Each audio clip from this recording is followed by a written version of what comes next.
shot by Beck, and it was a left hand, not a right. Rick Chartrand, one of the league tough guys.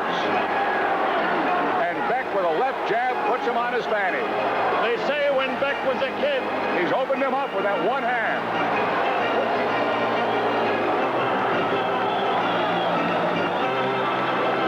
Whoa, my Lord.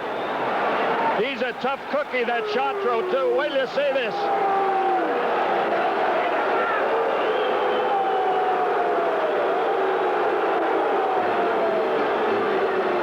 This could be really nasty. There's the first shove. It's Korab. Korab starts.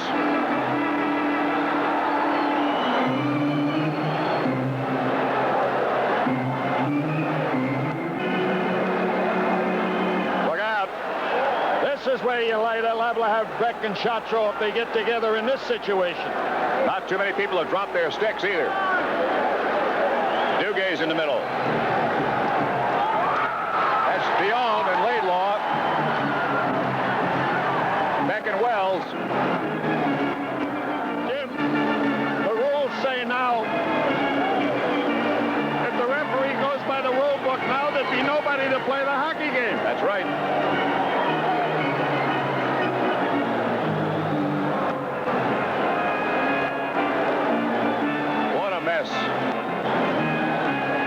Laidlaw's back on his feet. That's Murphy with Laidlaw.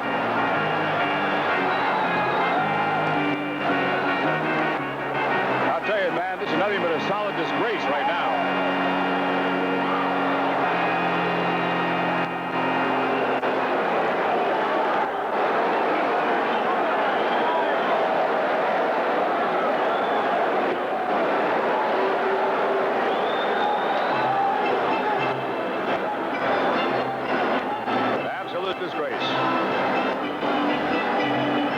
This is going to be a tough situation for Brian Lewis to handle. 13 minutes and let's see the game. The period apparently, yes, the period ended, and they all come out on the ice as the period ended with the Kings on top by a single goal. Look out! There goes Hospodar. Hospodar and Dion. Hospodar and Dion at Greshner. There's Hospodar on the bottom. Marcel Dion on top. Greshner is going with number 12, Dean Hopkins.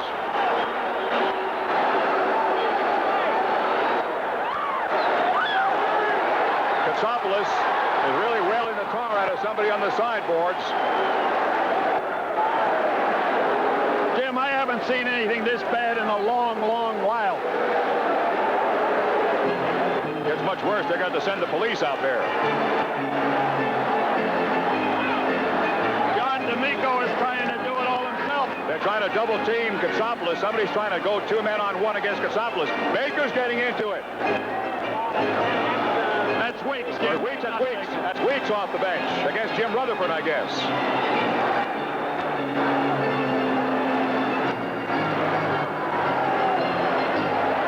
Lassard has dropped his stick and his gloves and taken off his helmet.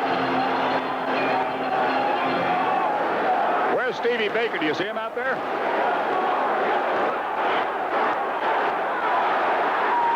They're all in it, both goaltenders. My God, is this serious?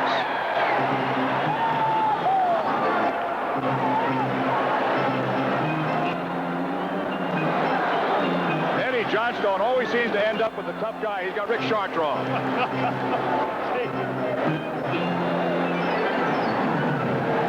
Katsopoulos is holding his hand. I think he hurt his right hand in the melee.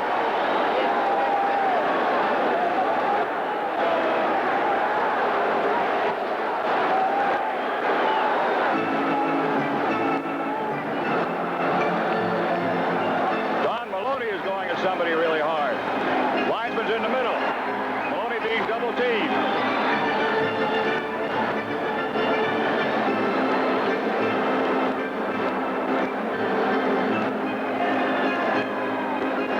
Nobody can stop it. It's just going to have to wear itself out, and you pray that nobody gets hurt. Jay Wells has got Barry Beck from behind. Hospodar's in to protect Beck, who's back on his feet.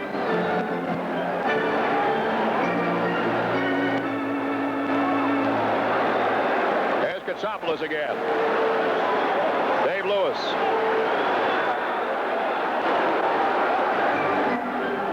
Jerry Korab's going with somebody. Double teaming Bonner and Korab on one Ranger.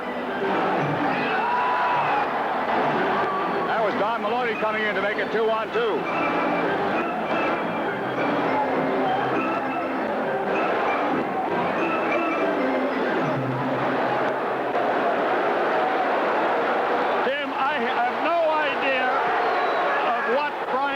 Is going to be able to do. Hospodar punched the goaltender. Hospodar's got everybody after him now. Goaltender's got no jersey on at all. I can't tell whether it's Lassard or Rutherford. Hospodar was swinging at anybody who moved in front of him.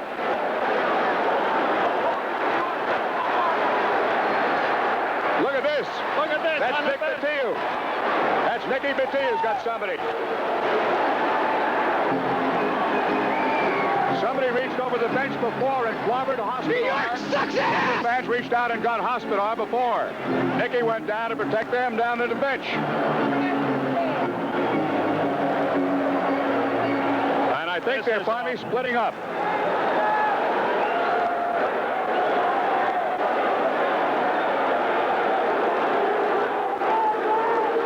This keeps up with the untie with the space launch.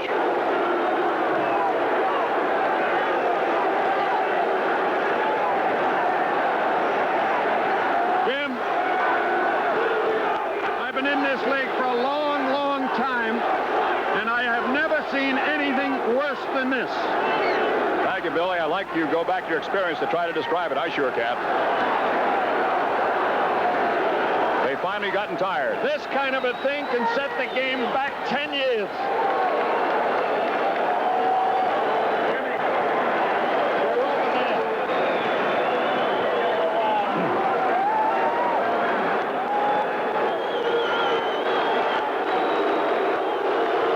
That was Lassard that Hospodar took a couple of shots at. He's putting his jersey back on. It's going to be dangerous when the Rangers go out on the far side. They better get some protection over there.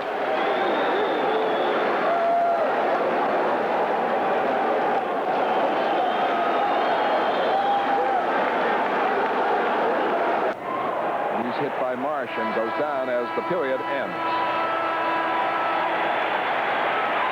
Score is Secord running into Marsh. A little hassle there as Secord came off the bench, and Secord throwing a punch in a wild melee now, and it is O'Brien and Marsh battling. The Bruins did not like the way Marsh checked Miller and knocked him down, and Jim Petty is out in the action, and Marsh wrestles down O'Brien. And O'Reilly and Filippov, they had an earlier battle. They are squared off. Now wrestling. Terry O'Reilly slams him down with a body press, gets on top, and that ends that as the linesmen concentrate on that one. O'Reilly and Filippov. O'Reilly threw a wicked check on Filippov. We see John Wensink and Eric Vale. They're each holding on, and it all started with a Brad Marsh check on Bob Miller with 5 seconds left. Fairly harmless. I think Secord then came off the bench, and we'll see what Wally Harris is going to call here as they're finally getting around to separating Filippov and O'Reilly. And O'Reilly has handled Filippov, the big 6'3", 220-pounder, pretty well. Fred, I think what made it even worse on the Marsh check on Miller, he hit the jutting part of the glass where the glass ends over by the Boston bench, which made the impact even more than it might normally have been. It was not that hard a check, but he did hit that open area with, I think, his shoulder, which knocked him back and jarred him more than it might have. Well, it's not settled yet. Lysiak and O'Brien now. And Wally Harris is trying to step in between the two. And Wensink and Vale could break out. They are still locked, apart from the rest of the players. Each hanging on, and neither has thrown a punch.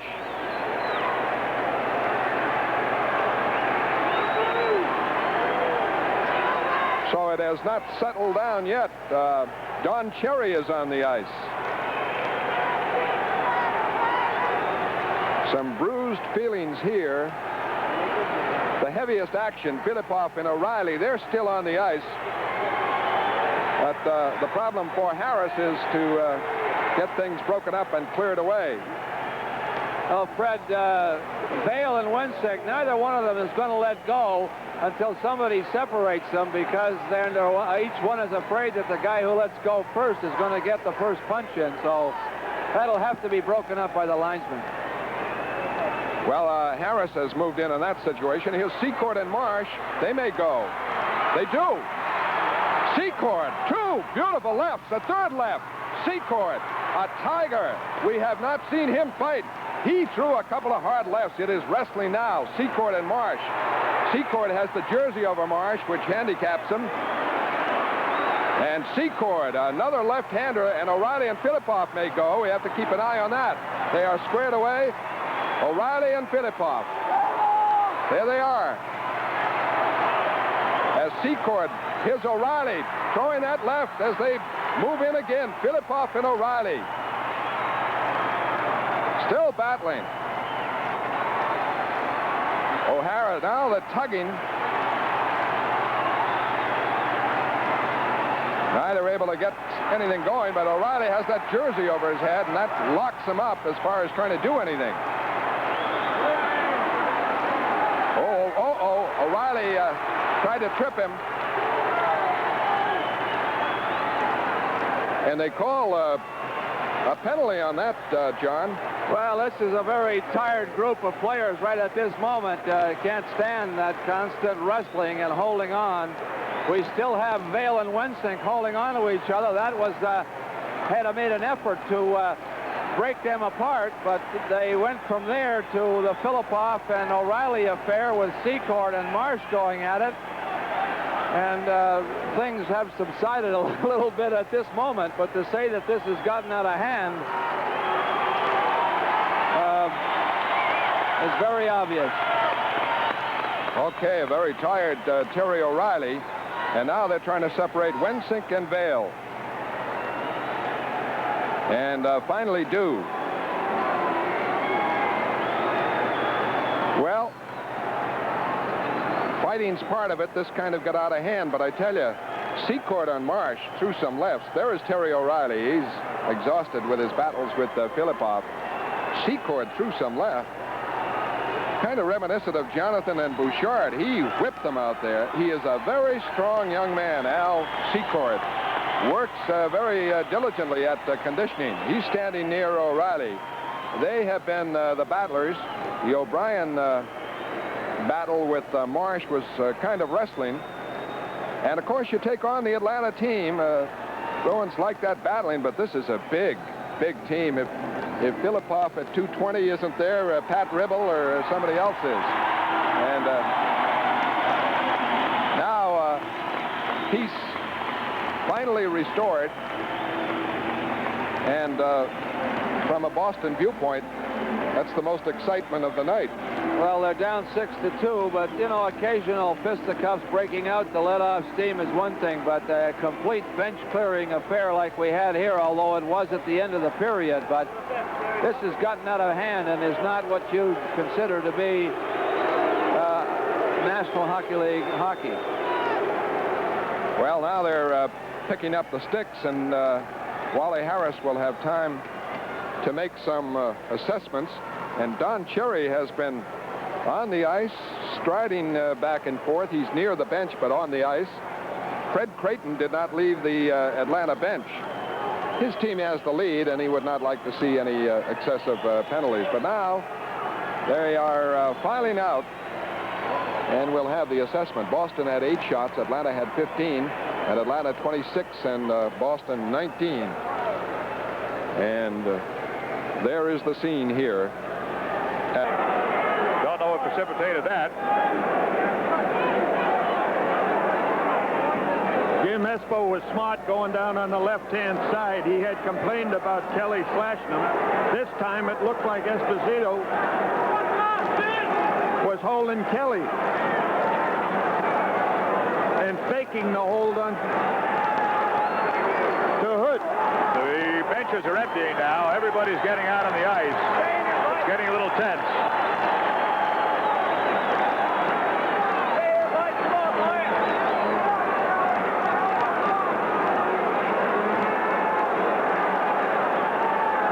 The only guys who are in the middle right now are the officials.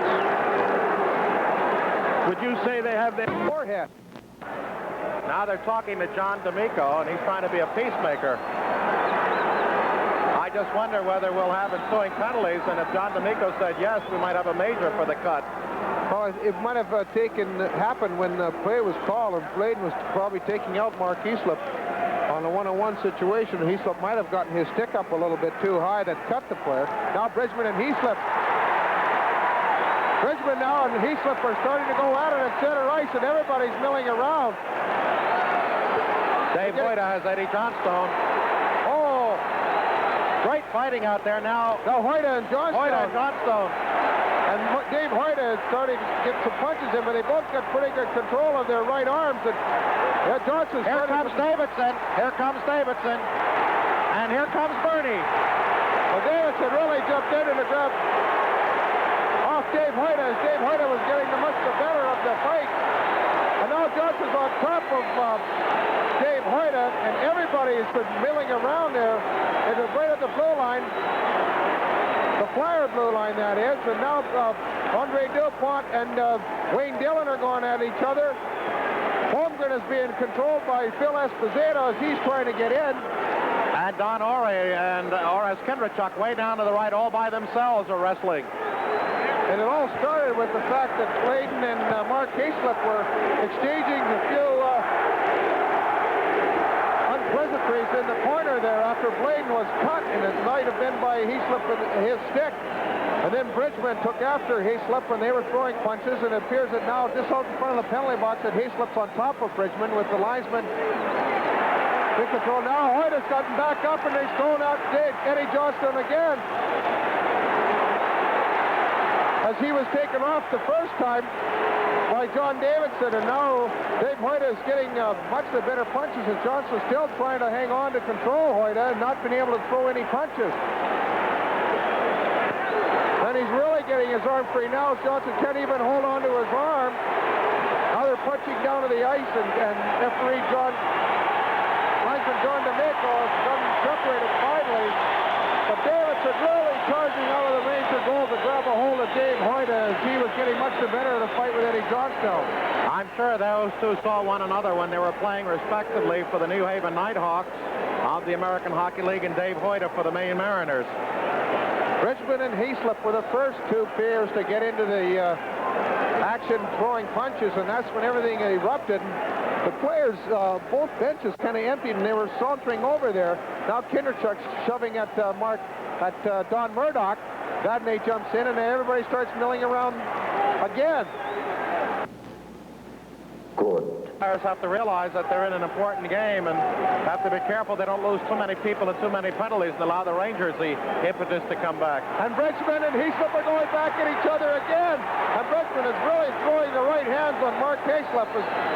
Everybody really upset with number 19 for the Rangers because of the fact... now Hoyda just clipped Johnstone, who doesn't have his helmet.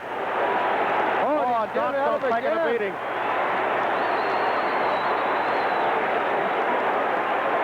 Oh, he got Johnstone is just failing, trying to hang on and protect himself, but this time he's really... And Bernie Perrault's got a hold of John Davidson now. Now Barry Dean has a hold of Murdoch. And Kindrachuk with Wade Thomas, and everybody's breaking out. Now John Ferguson, the general manager for the New York Rangers, has jumped down in the players' bench. As is Nick Fatuyu, their enforcer, who is on the player bench now, wearing the gray suit. Nick Fatuyu. Everything's just a big schmozzle now. As Hoyda's got over there, got a hold of John Davidson, got a hold of him, and I would have to say Eddie Johnson's now going to the dressing room as he has really battered up his face from Dave Hoyda. Bridgman is still at Heaslip. Tom Bladen is really upset with that Heaslip. He must have cut him with the stick on that penalty to Bob Kelly. Bobby, an interesting point that John Davidson, all during that set-to, never removed his mask, which shows he's smart, but maybe not honorable. Oh, who's this that's cut up? That's Heaslip. Mark Heaslip is pretty well now. Now, We've got a turmoil at the bench directly below us. Nick Spitullo in a gray suit is in there. And then the Spectrum security people over as maybe Spitullo tried to get onto the ice or into the bench and was being heckled by fans from behind. I think that's what happened. He was being heckled by the Flyer fans here, and they were up on the edge of the bench there trying to keep the fans away from the players and the players away from the fans. Everything broke out. Tommy Blayden is still incensed because he's got a look like a very nasty cut on the forehead. And Mel Bridgman's got blood all over his uniform. It doesn't appear to be cut, but I think it might be the blood of Mark Heaslip. But his face looked pretty battered. But Tommy Blayden's still trying to be restrained by John D'Amico and by Rick LaPointe, his teammate. He is cut pretty bad, and we're just speculating in how he must have got caught, because him and Heaslip were having exchanged words in the corner to Bernie Parent's left. This is when everything all broke out. Well, while you're talking, I'm getting extra paper out because we ought to have a bundle of penalties here. We'll have to wait till Bruce Hood goes over and to the penalty box to give Lou Nolan. Now there's some action going down in the runway of the New York Rangers, the runway which leads up to the Ranger dressing room. And I think what it is the security people here and the ushers for the Spectrum have jumped down into the runway to make sure that nobody gets after the Ranger players or General Manager John Ferguson. But well, I think John D'Amico's saying, let's open the gate and let Hayslip get in. Well, Eddie Johnson's the first one to go in. And he was just manhandled by Dave Hoyda. And John Davidson just came charging out of the net to pull him off. And it seemed like everything was quieting down. And then how Davidson got off. And Johnson and Dave Hoyda went at it again as John Stone makes his way into the dressing room. Mark Heaslip will be going into the dressing room probably too. And now Esposito is over talking to Bruce Hood, and everything seems to be calmed down somewhat now. But there's just a mass of gloves and sticks out around the Flyer blue line. As everything seems calm now, it appears to be calm anyway, as Bruce Hood, John D'Amico, and Ron Finn have to sort out all the penalties that are going to be following, and what the penalties will be called, we'll have to wait for the official announcement from the Flyers PA announcer, Lou Nolan. Well, Davidson and Parent, we know for sure will get 2 each for leaving the crease during an altercation. Bob Kelly was originally tabbed, and his penalty is up on the board for interference, and now they're piling over here as there's a great deal of turmoil at the Ranger player bench.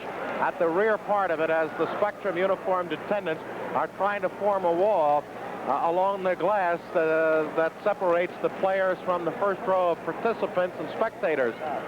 And the Flyers are over there, as are the Rangers, but now rather than participants, they are spectators at the turmoil in the Ranger player bench. And there's still, I think the fact that the fans here from about 4 or 5 rows up were taunting the Rangers and trying to get their dander up, which they did very easily. And now everything seems to be calmed down, and there's just a load of security guards around and ushers to make sure that nobody can get at the players. I wonder if Ruud Hood might call a termination here and play the 4 minutes and 22 seconds remaining as the start of the third period and play it as a running time, rather than go in now when tempers are flaring, as now the Rangers are picking up gloves and sticks. Seems like they're trying to get the Flyers black and white gloves and sticks on one side and the Rangers red, white, and blue gloves on the other side, so then they can try to sort them out after that. But the game did not appear to be that rough for a big Donnybrook like this to break out. It was good, fast skating up and down play, mostly on the part of the Flyers, really. And as you rejoin us, you're going to see players all over the ice. A couple of fights have broken out again. Is that Nick Fotiu out there again, just out of the penalty box? Nicky was going, I think, with Terry Murray. Cunningham again, right after they started it before. Cunningham was waiting for him. Nick wants to go some more. He might get obliged.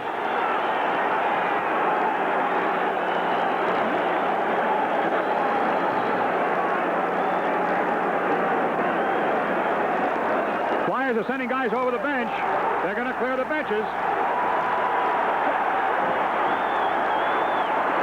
Everybody's going to team up now. Each one grab one.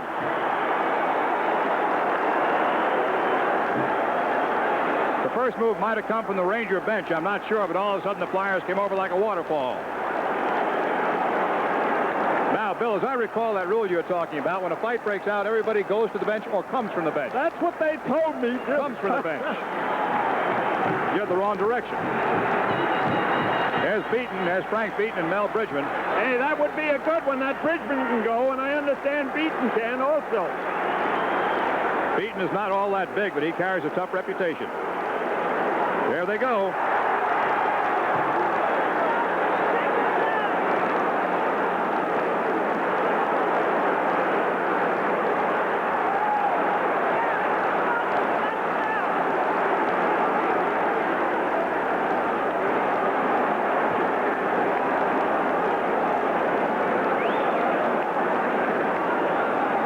Bridgman's got him on weight. There's a pretty good shot. Pretty good shot. It's going to go all over the place pretty soon.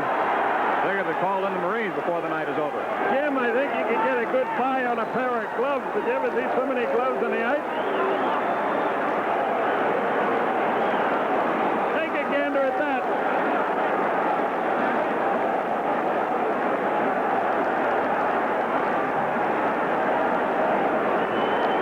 Jim, the good guys team up with the good guys. Dillon and Clark, you know nothing's going to happen there. Goaltenders mind the equipment.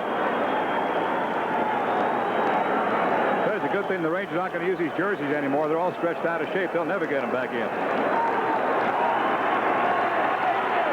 pretty good size on that coach, Bob McClellan, too. The cheers for Nick Batiou. Moves into the penalty box. Jim Cunningham is already in for Philadelphia. They're the ones that started it. Jim, this is quite a preview. The opening game of the season here at Madison Square Garden, October 12th, is the Philadelphia Flyers against the New York Rangers. Linesman's cut. Linesman is cut. Hodges got a cut in the forehead. Let's see who this is. Duguay is one of them. Batiou's come out of the penalty box. He's all alone to the center of the ice. He's going with Cunningham again, off to your right. Center ice at the red line. There they go. Nobody to break them up.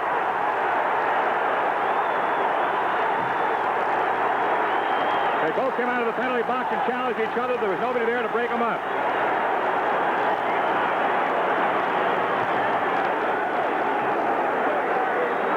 The spare goaltenders have also come off the bench.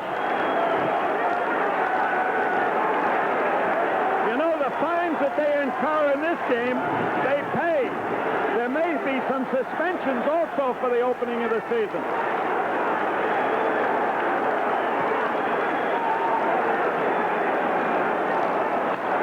I wish they'd break it up. It's just getting messy now, and somebody's going to get hurt.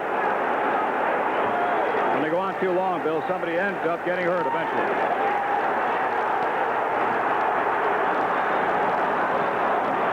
Now they're having trouble holding some of the fans back on the far side. The police are there. This kind of a thing, Jim, sets this game back 50 years. Sure it does. It's awful.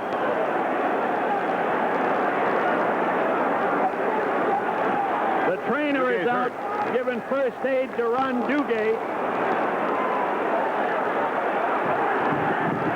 Now the goaltenders are getting in it. Wayne Thomas skated over. One of the Rangers was being held down by two Philadelphia Flyers. And it has gotten bad. No longer sparring matches anymore. McEwen is hurt. There's McEwen down. He looks like he's also hurt. Duguay is really hurt in the corner.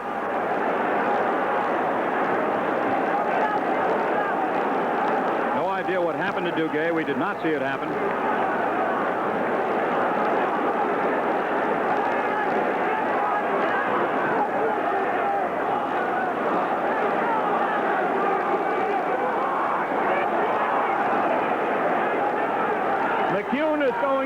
dressing room. Certainly Duguay will be following him in. So that's 2 injured Rangers.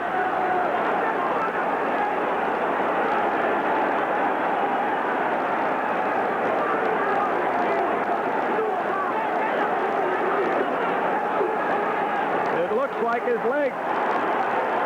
Here comes Cunningham at the TU again. You'll think sooner or later somebody will just say it's enough.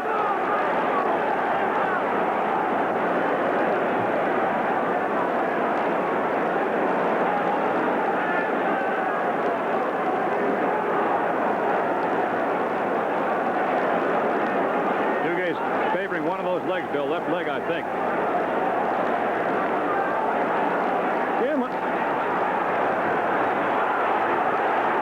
Somebody must have said something to him. He started to go. They're ganging up on Patillo now. There are about 4 flyers around him.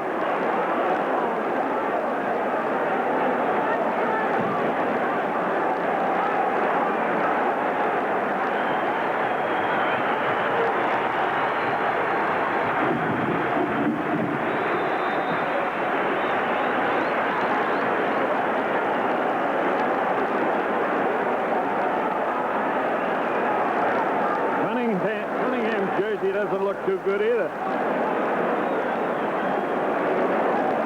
Jimmy Cunningham, he's 5'11", 185 pounds.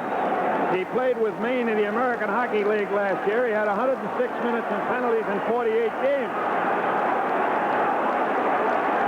This is all over in front of the Ranger bench, and Coach Fred Sherrow, who led this team last year, this Philadelphia team.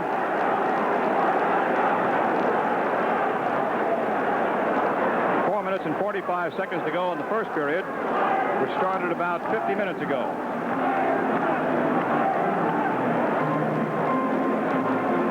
That blonde fella standing on next to Freddie Sherrow is Jim Troy. He's on the Ranger squad also. He played with New Haven last year.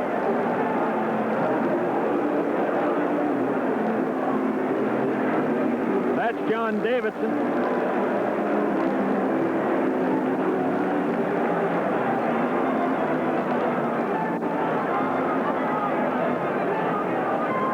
Bob Hodges, he got a crack on the noggin.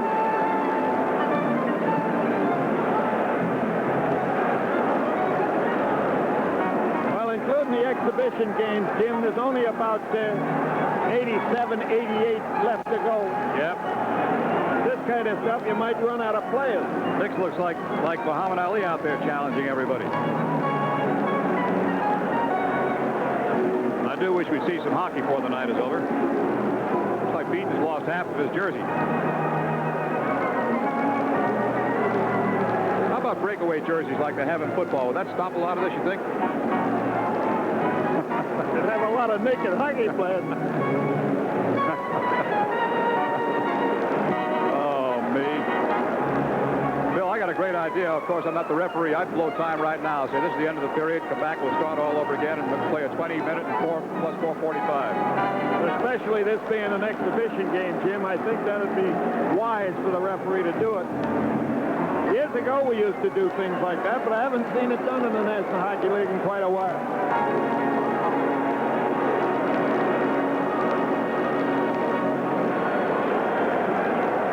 Now then, I hope Jeff has got a couple of extra pens and pencils, a few more sheets to write all this down.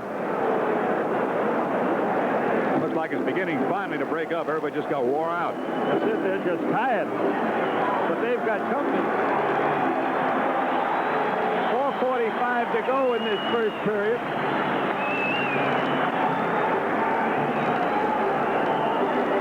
I know one thing. Cunningham and Patillo will not be playing the rest of this hockey game. I would think that perhaps they're going to get dressed.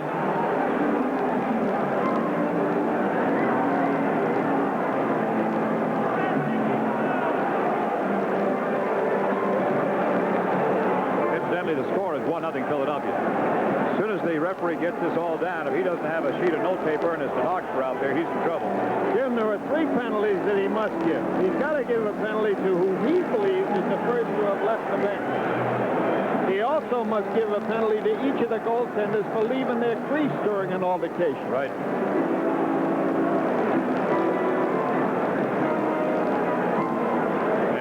course, Cunningham Patillo for one fight.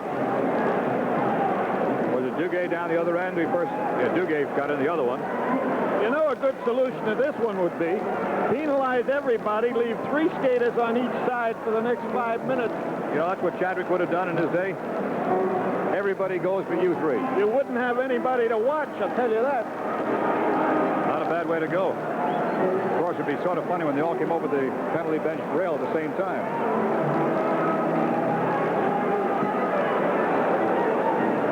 Actually, Bill, with your delayed penalty, I guess that wouldn't work out so bad, would it? I got news for you. No matter what he does, he can't be blamed for this and won't be making any mistakes. I thought Bob Myers, up until this time, was calling everything he possibly could. Oh, he sensed the attitude out there. He knew there was fireworks. He did, Bill. He called even small penalties in an attempt to cool it down. He was not about to cool it down. And a good part of the problem, I think everybody recognizes, is the fact we're still in the training period, and some of these guys are looking for jobs. And they are going to do anything they can to impress the coach. You hit it right on the head. There's Patillo. I don't know whose blood that is on the front of his jersey. Doesn't seem to be showing any on his face. Certainly not on the left side. I think he's covering up on that right side a little bit, though. Might be a little puppy. Yeah. Right eye, little puppy. Yep. Yes. It looked like Nick caught a couple.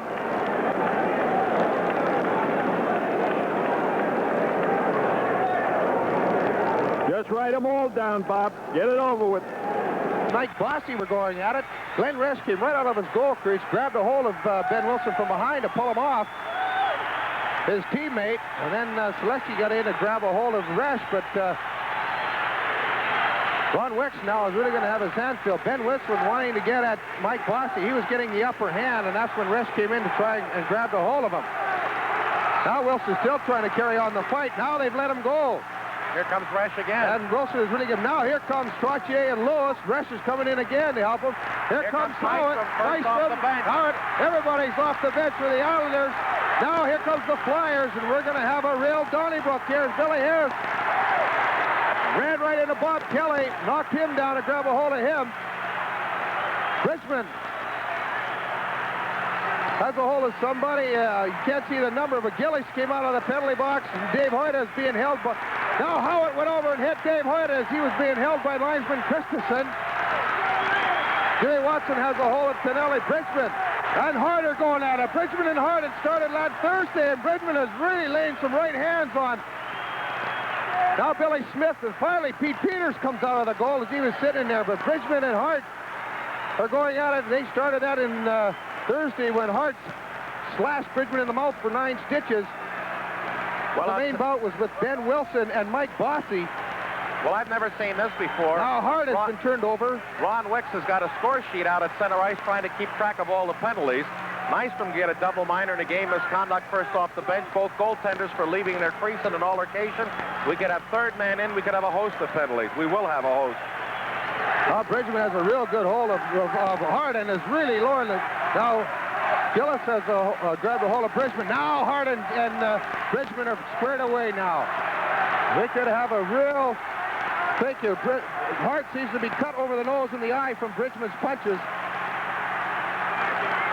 They've been weighing their chance to get it. Bridgman, of course, upset with Hart when he slashed him in the stick. He went straight to the Islander player. Seems everybody's paired away now. But now Billy Smith and Bob Kelly are going at it down by the penalty bench. Smith had Kelly's sweater over his head. Now Kelly's got Smith's sweater over his head. And they're tussling with each other. Seems everybody seems to be quiet down except Dave Hoyta and Gary Howard have got a hold of each other. That could erupt into something. Now Smith is getting held on by Bob Kelly. Oh, has Smith just got a red face or is he cut? I think he's just red from being bumped. Now Frank Bathe and Bob Lorimer are grabbing. Seems to have settled down a bit now as everybody's paired off. And we've got one group, one quartet and one quintet now. Hoyt is with Gary Howard, the 2 number 8s on the team. Howard had a fight with Gillies earlier, and this just before this started. Gillies getting the better of it. Hart's gone for the night. He's been escorted to the dressing room. I'm sure Mel Bridgman will be as too. But I figure Hoyta, Gillies, Wilson, Bossy, Resch, Peters. Now Hoyta and Howard are going at it. Hoyt is landing them right hands on Howard, knocking him to the ice. Hoyta didn't even throw a punch. Eddie Westfall has jumped in there. McLeish has got a hold of Eddie Westfall. Keep him away, but Dave Hoyta really hit some good right hands on Gary Howitt, knocking him to the ice with one right cross. Now Hoyta's on the ice. Gary Howitt took a beating. He wants some more. This is Hoyta's second fight. He's gotten beat at home. Now he wants to pick up a stick and go after Hoyta. Oh, and Ed Westfall grabbed him as soon as he saw that motion. As soon as he saw that motion, Ed Westfall went over wisely. And now DuPont over there on the far side. Now they're going to get, is Howard's hand cut? Maybe that's why. Yes, it is. He's really cut. There's a lot of bad pain there. He really took a beating by Dave Hoyta just prior to getting his hand cut. Hoyta took a beating from Clark Gillies earlier, and then when we went away, that's when Ben Wilson and Mike Bossy went at each other. Then Chico Resch became the second man in. Billy Smith, the other goaltender, and Bob Kelly were going at each other.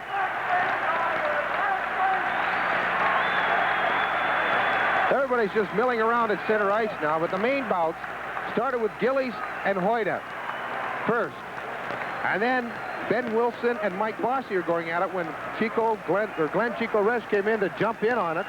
Then Hoyta and Howitt went at it. Kelly and Billy Smith went at it. Everybody else was just trying to grab on and hold on to make sure that everything was equal.